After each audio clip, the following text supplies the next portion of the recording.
Hello and welcome to Spotlight on Paramedicine. I'm Tara, and with me today I have Daynah. Daynah, welcome to Spotlight on Paramedicine. Thank you very much for having me. I really appreciate it. Great. This spotlight, we are talking about moving to the UK. So, moving to the UK, we're living and growing up in Australia, studying in Australia, and then moving all the way over to the UK. That's what Daynah did. So, Daynah is one of my ex-students, and that's how we met. And then after Daynah finished her degree, she picked up and moved all the way to the UK. So that's what we're going to talk about today on Spotlight. So to start off with, Daynah, would you like to give us a little bit of your background and what it is that, drove you to study paramedicine in the beginning? So I originally I was at UTAS. I did my undergrad and I graduated in 2020, which was a great year for just everything healthcare. I'm sure we all loved that year. And just in general, like that was I was homeschooled initially, so trying to getting into the degree and the whole finishing the degree of itself was just sort of a massive milestone for me. So even just having the degree at the end of it, I didn't know what I was going to do. I just knew I wanted a job. And then I think it came around to the point of sort of applying, and it's that really stressful period that kind of starts at the towards the end of your degree, like those last 6 months where you're doing every application you can think of because you're just back. I know 2020 or like in prior to COVID, jobs were just so hard to get, so you really really wanted to just kind of apply everywhere, don't sort of narrow your net. And I'd kind of put my hat into every ring I could think of, and I think in my head I always thought I was going to just stay local and stay at home because that's what I'd done all my placements and it was great and I loved it there, and I didn't even really give much thought going anywhere else. I'd just kind of applied just to be prepared. So when my option, I think, yeah, COVID kind of hit, a lot of international offers got closed and I didn't get any offers at home, and I was working, I think, in patient transport, which I did love as well. It was really good, and I was kind of happy to sit there and wait for next intake for local. And I think I decided I'd gotten given an offer internationally for a different UK service at the time to the one that I'm currently working with. And I sat on it for a good 6 months, I think, because I was still umming and ahhing about, do I actually want to go overseas? Do I want to just wait and see if I can reapply and get another offer locally? And I think I got to a point where I'm like, I'm going to forget everything I've just learned. I really want to put it into practice. I was still using it in my patient transport aspect, but the emergency response calls where you're going to be putting that training and the skills into test, I wasn't using at that time. And I was so scared I was going to lose everything. I think it was in a period of a week. I accepted the offer and then left the next Saturday. So within 7 days, I had decided I was taking the offer and up and moved Wow. mid-COVID in September of 2020. My parents were very enthusiastic. Surprised? It was a stretch. I think they were very happy for me and excited for me and terrified for me at the same time. I think I was just running off pure just, I need to do this, and if I don't do anything, I'm not going to start. So I think I just kind of bit the bullet and did it and just hoped everything would work out, in the sense of I tried everything to make it work out. And then I came over to UK. The initial service I worked for was amazing, but COVID unfortunately got in the way with the application process for internationals, and I ended up with a different trust, which is still the trust that I'm working with now, which I love. So it was one of those situations where it all did work out. It was a lot of luck and a lot of just being really open to trying everything and covering all your bases and just putting the work in to make sure there was fallbacks in place, that I didn't just fall sitting nowhere in the middle halfway across the world. So did you think that, the initial hesitation with moving across was had anything to do with COVID at the time? There definitely was a big, at the time in 2020 in Australia, we closed the borders quite quickly. Like, we were pretty good with not having many cases in the country, and I was doing a lot of work here, just with the screening and stuff. So it was very much, I think, in the forefront of a lot of people's minds. And the UK at that time was obviously having quite severe case numbers. Like, I think it was one of the highest in the world. Yeah. Like next to Italy and China at the time. So it was the concept of going to the UK. Like, my mum was worried about me going because obviously I was leaving home and I was moving very far away. But I think the fact of the global pandemic at the time was also just a massive sort of add-on of that stress. And I was stressed as well. Like, I would be lying if I said I wasn't. And I definitely at points was sitting there going, why am I doing this? I've got a job at home. I've got the opportunity to kind of, sit and wait to reapply. My friends, my family are at home. Why am I moving halfway around the world? And I think for me, it kind of came down to, I'm going to forget everything I've just learned. I'm a very practical person. And if I Yeah. don't start using this, I'm going to lose the entirety of my last 2 years of the degree. And I'm going to have to start from scratch again. And I know I wanted to be a paramedic in a frontline facing role, like with emergency responses, just to get that experience and to Yeah. kind of solidify everything I just learned. And if I didn't do it then, it was never going to happen. I would have just been too comfortable in the role I was in already. So I think for Yeah. me, that was the big push, even with COVID kind of hanging over the head. So yeah. And you were a great student, and it would have been a shame, for you to kind of stay.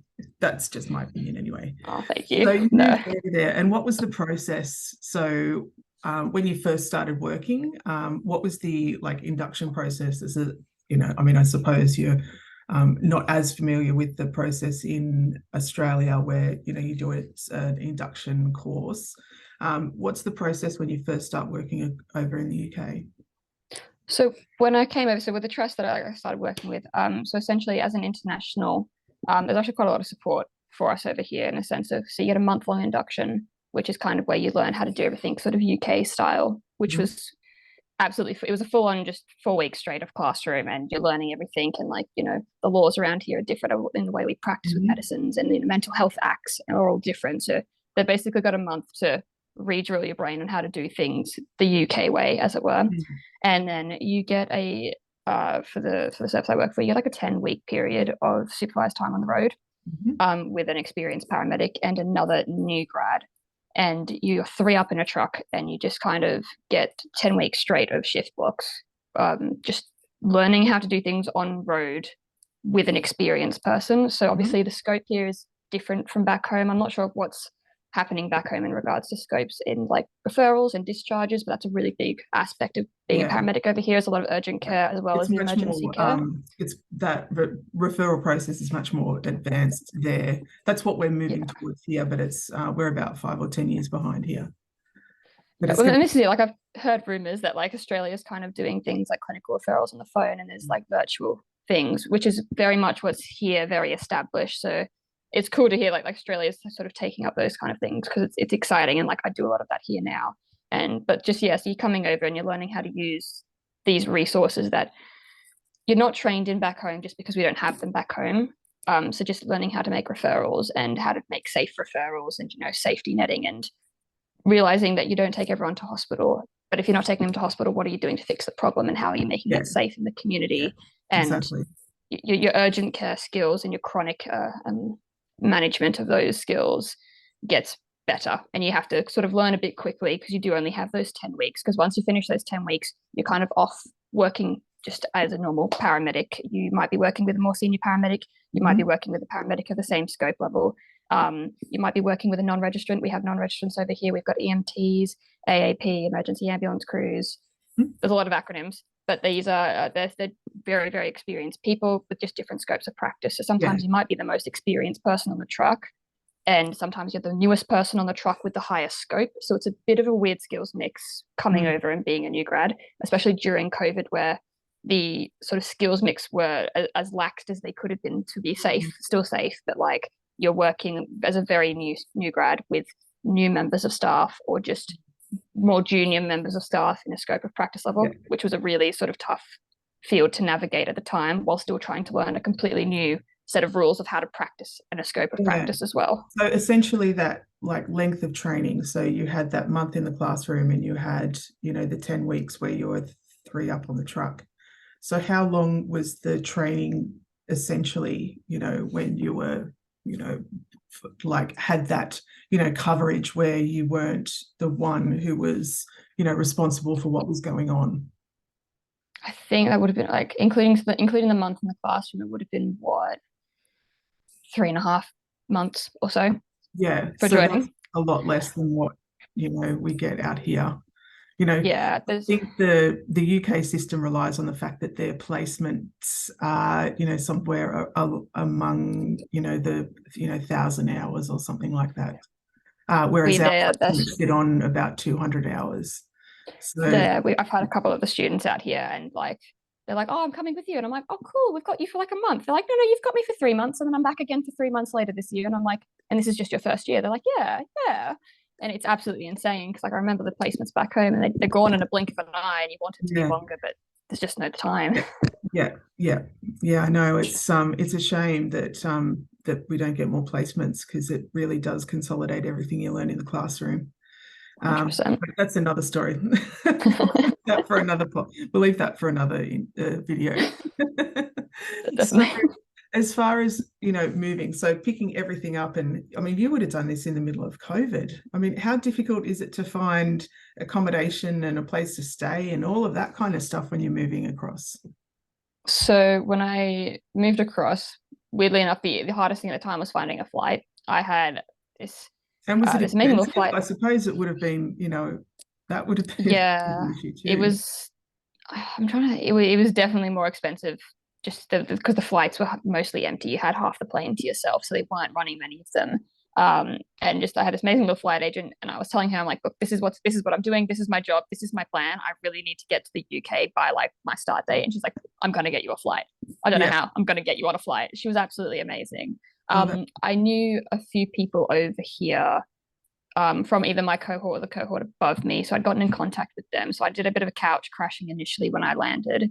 Um, and then I moved around a couple of cities initially, finding somewhere online. Just people were moving, trying to find roommates to sort of shelter in place with, as it were, because there were a lot of lockdowns coming and going. And then when I kind of settled into where I am at the moment, I'd come back to that sort of housemate situation with the people I initially crashed with. And yeah. then from there, you kind of build a network, and you meet new people over here. And share housing is really big. Obviously, Yeah. London's super duper expensive, and space is not great over here. So share houses are really common. So you kind of build up a bit of a network, and whether it's people from work or they know people from our work, there's always someone, or you'll know 6 degrees of separation of someone knowing Yeah. somewhere to Yeah. stay or a spare room in a house. And that's kind of how households are a bit sort of established. So yeah, it's a bit of how you know people, who you know, and you Yeah. meet people very quickly through work. Yeah. Yeah. And that's I suppose helps with socialization and kind of, networking and making friends and stuff like that too. And you all have something in common because, you've got that common thread as far as work goes too. 100%. Yeah. Not feeling isolated and alone. No, definitely. And there is a big international sort of presence over here. Like you throw a stone, you'll hit someone from Australia, New Zealand, Namibia, like South Africa. There is a big international representative in the UK services over here. So you just need to turn to someone and go, I'm a bit homesick, and they'll turn around and, find a box of shapes or a packet of Tim Tams for you. Yeah. Like there is a really good sort of network here of support of you're not alone, even though you don't have to know anyone over Yeah. here to make a friend in the mess room at any point. Oh, that's good. Yeah. I think that would be some of the things that people would be a bit concerned about. I know for me, moving across the world, it would, I'm sure that you would be feeling homesick at various times. Definitely. I think since COVID has calmed down a bit, I suppose, things get a bit easier because then you can travel home when you when you feel like you need to. Yeah, no, so I think I made it home. I've only been home once so far, and that was March last year. And it was only for 2 weeks, just to touch base with my family. And I didn't tell anyone I was coming home because at the time I wasn't sure if the borders were going to be, they were doing that kind of weird flip-floppy thing. Yeah. And up until the last minute, you're still doing COVID tests the day before your flight. And if you tested positive, you couldn't fly. So I didn't tell anyone I was coming home. And I could only get 2 weeks off at the time. So I was home for 2 weeks and just saw friends and family and then back. And I haven't managed to get back since. But now that like the rules are relaxing, I'm hoping to make a bigger trip next year and just come and spend a bit more time back home. But definitely easier now that COVID's kind of in the past. Look, I mean, there's always so many positives as far as going over to the UK, and you've got Europe on your doorstep, a couple of days off and you can make little trips to various places. And, I suppose that's the most exciting part. Well, for me, I'd be 100%. 100%. There is so much I think I've taken one day off in the beginning of October, and it's given me 2 weeks, and I've literally I can't decide where I want to go, so I haven't booked anything yet, but I know that I can just book something last minute and I'll still be able to go somewhere. And I've still got a lot of Europe I need to see and want to see, and the Americas and everything, which is so much more accessible over here. So that is where all of my savings goes. I mean, how many hours does it take to fly, to New York or something like that? It's only a few hours, isn't it? I think it's something like 8 or something. Don't quote me on that. I'll find out, but it's something. It's so short in comparison to Australia. Like Sydney was so far away from everything. I mean, compared to here, like it just takes forever to get anywhere. Yeah, no, it is like you blink and you miss it. You know, you take a flight to France just for like the weekend, and by the Mm. time you've reached altitude, you're landing again, and it's Yeah, just it's insane. yeah, yeah. Fantastic. Look, it's been so wonderful talking to you, Daynah. Now, I've got one question which I always love to finish with. And, through this wonderful experience, well, the experience, rocky as well as wonderful. Now, if you could tell yourself one thing, your experienced self now talking to yourself at the start of this journey, what would it be? I think I think in a matter of specifically something that actually I came in the first semester of the degree, which was they were talking about burnout and mental health and how you manage yourself. And like, you need resilience and everything to do this job. And everyone in my cohort, I remember being like, we're going to be so good at this. Like, this isn't going to happen to us. It's fine. It does happen to you, and you need to be aware of that. You're not immune to everything. You need to be aware and open to what you've learned, which is you need to be resilient and then open to help to get it. And then recognizing when you need it and getting that help. Because I think so many times since starting the degree to where I am now, it has happened and it's getting easier every time it does happen. And I think that comes with time, but recognizing that it will happen to you, because I think at one point it will always happen to someone in this career, just from what we do with whether it's moving around the world or just the job that we do on ambulances or working in other capacities as paramedics. You're going to hit a point where you really get your resilience tested, and it's really important to recognize you run the risk of that, but sort of burnout or really worsening of your mental health if you don't access the help that you need and you can recognize you need, but it's accepting that it has happened to you is that first step of getting it better, I think. And it's taken me quite a few times of doing that, I think, before getting to where I am now, which is comfortable enough, I think, to ask for help. And Yeah, sometimes it's still hard, but it gets better and easier the more you do it. And just being open yeah, to that, I think, is a big deal, because it makes it so much better when you can just turn to someone and get some help instead of trying to keep doing it alone. so true. Yes, I definitely clap to that one because it's so true. It is. Yeah. Yeah, yeah, that's great. Well, thank you so much for joining us. It's been wonderful talking to you today. And I know Thank that you. there's so much great information there for anyone out there who's interested in moving to the UK and working as a paramedic. And I hope to talk to you again soon and maybe other different conversations that might be relevant to Spotlight. Thanks again to Daynah. 100%. Thank you so much for having me. I really appreciate it.